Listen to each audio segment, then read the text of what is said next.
Good morning, everyone. This is Jeffe Kennedy, author of fantasy romance and romantic fantasy. I'm here with my first cup of coffee, but I left the spoon in. It's a good thing that I noticed that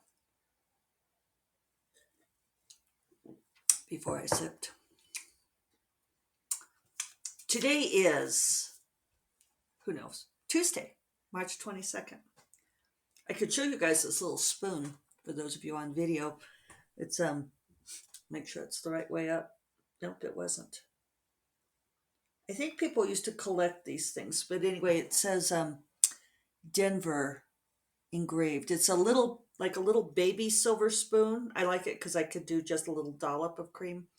I'm pretty sure it's real silver, and it's got a Indian head. I would say Native American head, but this is clearly like fantasy Indian. Uh, Somebody's conception of the thematic uh, ideal of Denver was this. I don't know. I mean, it's really kind of funny because if you could see him on video, like there's an ear piercing and a necklace that looks considerably more Maori than any Native American who lived anywhere in the Colorado area. Um, Definitely an artist's fantasy. But then in the bowl of the spoon, it says Denver, and so I kind of like it. It's a nice little petite spoon. I should probably sell it and melt it down for silver just because it's a little bit heinous with the fantasy Indian chief on there, but I like it. It was, I think, my grandmother's. Might have been one of my great aunts. There were a lot of maiden aunts among the Kennedy family.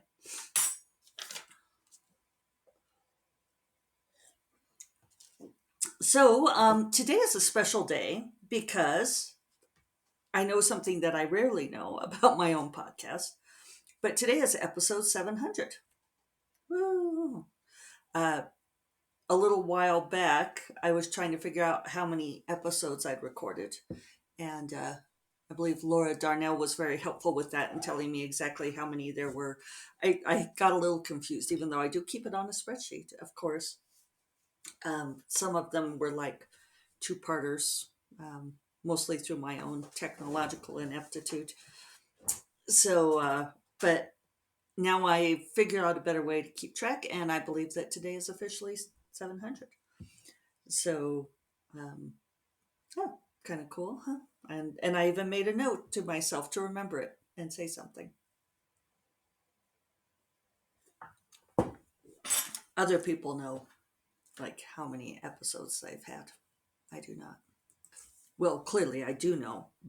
More precisely, I should say that when I first started doing this, these, what, 5 years ago? It's funny how time flies, huh? I started keeping track by seasons.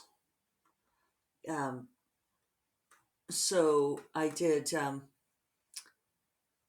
season one, and then when I started season two, I started over. So it was season two, episode one. Whereas other people do it numerically, which is probably wiser.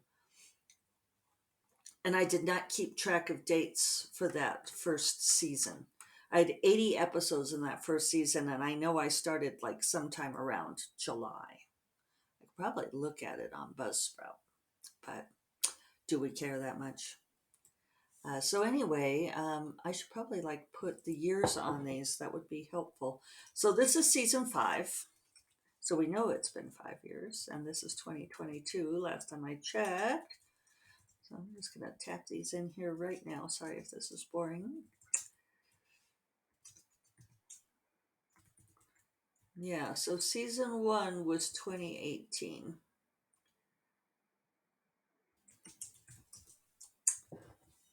Pretty amazing, huh? So I was just noticing, I keep track of that on my goals spreadsheet because I have a spreadsheet for everything. And I was noticing I have not updated these goals in a while. Um, I have goals for 2019 and 2020, and then clearly I did not do it for 2021 and 2022. So I guess I must have moved on to other things, but I should probably like revisit that and see which things I've already done and which things I need to do. Always good. Okay, there. Now my spreadsheet's a little bit neater for at least today. I get to be on the Kingdom of Thirst podcast today, being interviewed on that, so that'll be fun. And it's cold and snowy morning here in Santa Fe. More snow. It's nice. So yesterday we got quite a bit of rain. It rained most all the day. I did get my sweet pea seeds planted before the rain started, so that's ideal. That's like the gardener's nirvana, right? Is if you can get things planted right before a gentle soaking rain. And the sweet pea seeds are great. That's part of why you can plant them early, because they can withstand the frost. So yes, I saw again Laura Darnell, who often comments on stuff. It was nice to hear from her. She had not been familiar with sweet peas. How is this possible? Like I said, I was talking about this yesterday anyway. I follow my grandmother, again, my grandmother with the heinous Indian spoon. Uh, I follow her gardening advice. My mom often says that the green thumb skipped a generation, that I have my grandmother's gardening ability. My grandmother had a beautiful garden, but my grandmother would plant sweet pea seeds in Denver on St. Patrick's Day. And so I do the same, or more or less. St. Patrick's Day is the trigger. And I don't know if she did it exactly on and soak the seeds in buttermilk overnight like she does. But uh, boy, all of even my mom complaining that she did not have a very good garden. I always thought she had a great garden. And my aunt, um, we always had sweet peas. And my mom would cut the sweet peas and bring them inside, and they're so fragrant. They're beautiful and they're fragrant, and they bloom for most of the summer. So yes, if you are not familiar with sweet peas, go get you some. Laura, I hope that you will share some photos of yours. My mom can't grow them in Tucson. It's just way too hot. Uh, but in Laramie, Wyoming, they were great. I don't know. Kansas City, maybe they'll do better in like the spring and the fall. Might get a little hot for them in the muggy part of summer, since Kansas City really does that muggy part of summer. So yesterday was a good day. I got my um, 2,000 words. We got the Jeep into the mechanic. Have to do a little bit of work on it, but it should be certified for David to drive it for Lyft and Uber today, and he already has a scheduled ride for tomorrow. Did you guys know that Lyft is doing a real scheduled ride thing? Uh, it's really pretty cool, because you know how like on Uber it offers you the scheduled ride option, but then it's not, they don't actually schedule a ride for you. They just like send out a call for a car at that time, because Uber is so freaking wedded to that algorithm. They do not want to budge off the algorithm. So this is something that has cropped up in the last couple of months, where Lyft has asked David, sent him a message through the app, and asked him if he would like to accept a scheduled ride for this address at this time on this date. And he can opt in or not. And then the first time we were like, what is this? What is this strange creature? And it was someone in our neighborhood who needed a ride to the Albuquerque airport. So once he confirmed, we're like, okay, try it. Why not? Once he confirmed, then it said, okay, be online on the app like 15 minutes before this time. And he did. And then it directed him to the pickup. And and he drove the person down to Albuquerque. So it's a real kind of scheduling, and it's great. And he's gotten one for, like, he got a request for like May 15th. So you can actually plan ahead, and I think it's just so smart of Lyft to be doing that because it's what we all want. Uber keeps trying to force us to bend to their algorithm. I think they think that they're going to be Amazon and enslave us to the algorithm. But what they don't realize is that the reason that we become enslaved to the Amazon algorithm is because Amazon makes things really, really easy for the consumer. They give us exactly what we want in exactly the way we want it. Uh, and Uber is not doing that. They want their algorithm to work, and they want us to, be entrained to it. But something like that, like actually being able to schedule a ride and have a car show up at exactly the time you want it to show up, um, Uber doesn't want to do that. So interesting. So David's already got a ride scheduled for tomorrow, so he'll be back in action. We still don't have word on the Camry.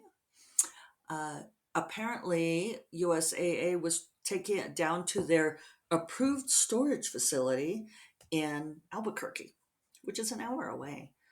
Uh, and this is new. This is new because we've had USAA for a long time, but they've gone public now, and things are different. Things are changing, which is unfortunate because I don't. I try not to resist change for resisting change's sake, but some of these changes to SAA, I feel like, are not positive.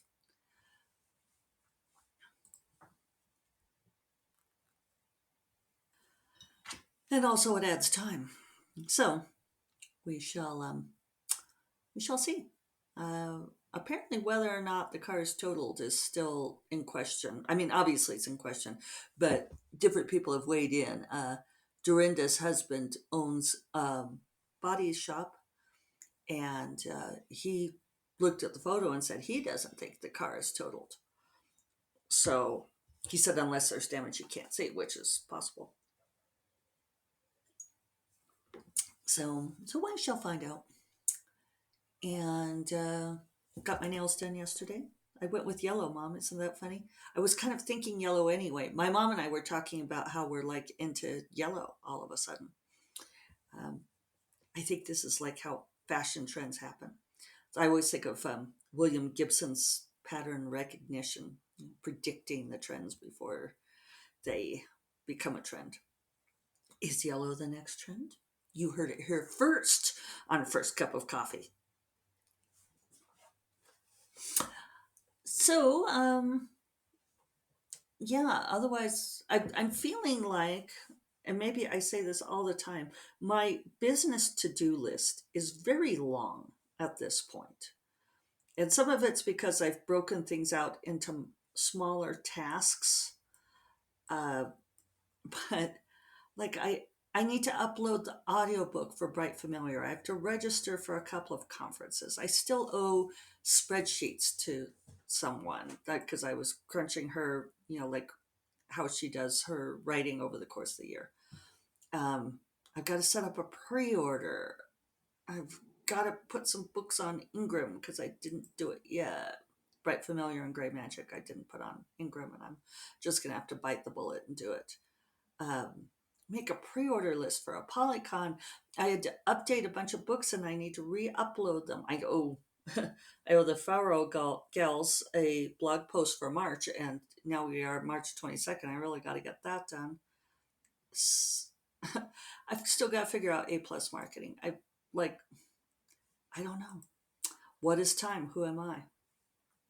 But I don't understand why I'm like not. Well, I guess I do kind of understand why I'm not getting to all these things, but it's annoying me that I'm not getting to all these things. I should look at those goals, right? Um, which I do have these different categories like revivifying the to do list, minimizing the tasks that float for a long time. God, that's an ongoing thing. So I won't examine this list, but maybe that was meant that I need to figure out ways to get to some of this stuff that maybe, maybe it's partly being president of SIFWA that, like, those hours that I would spend doing businessy things, I'm spending a lot of that on SIFWA things. So, what else? Because I wrote down those things to talk about. Maybe I don't have much else to talk about. Yeah, maybe I don't. It's interesting talking to people about conferences. I'm sorry we're not doing Nebula Conference in person. Uh, the board felt very strongly that it was too much of a financial risk. I wanted to do it, but I wasn't going to go against what the rest of the board wanted. And it made things easier in a lot of ways. But I was texting yesterday with Mary Robinette Kowal, and for a funny, it was actually very funny because someone asked a question in the SIFWA Slack that had to do with last year's conference, like how long the panels were going to be up, because we'd kept the recorded panels up in the Nebula airship. And somebody asked how long are they going to stay up because they hadn't finished watching all of them. And I was like, oh, that's a really good question. Even I do not know the answer, but let me talk to the team and find out what everyone is thinking, because I wasn't part of the events team last year. And and then this text pops up from Mary Robinette, and and she answers the question. She says, let's see if I can find it here. Well, she said, so she just texts me out of the blue and says, we told panelists that we would leave Nebula panels up for 1 year. And I was like, and I said, God, is that you? She said, verily, it is I. And it turned out that she had notifications set on that channel. And so she didn't even remember she had it, because I know she doesn't monitor Slack closely. And so she'd gotten the notification on it and answered the question for me. And it was just a funny thing, like it goes in here and comes out there. So then we texted back and forth for a little bit, and I was catching her up on she's very good about checking in with me on whether or not I'm being aggravated by being president. And she asks me for background stuff on some of the stuff that we're dealing with. And it's, it's very kind of her. It's very supportive of her. One of the things that we have in SIFWA, which is a semi-official role, is the role of past president. And the past president, we have lots of past presidents, but we have usually each president designates one person to be their past president advisor. And she is that for me. And she's good about checking in with me and just like doing the, are you taking care of yourself thing? Because one thing about having been president before is, that some of it can be aggravating and stressful.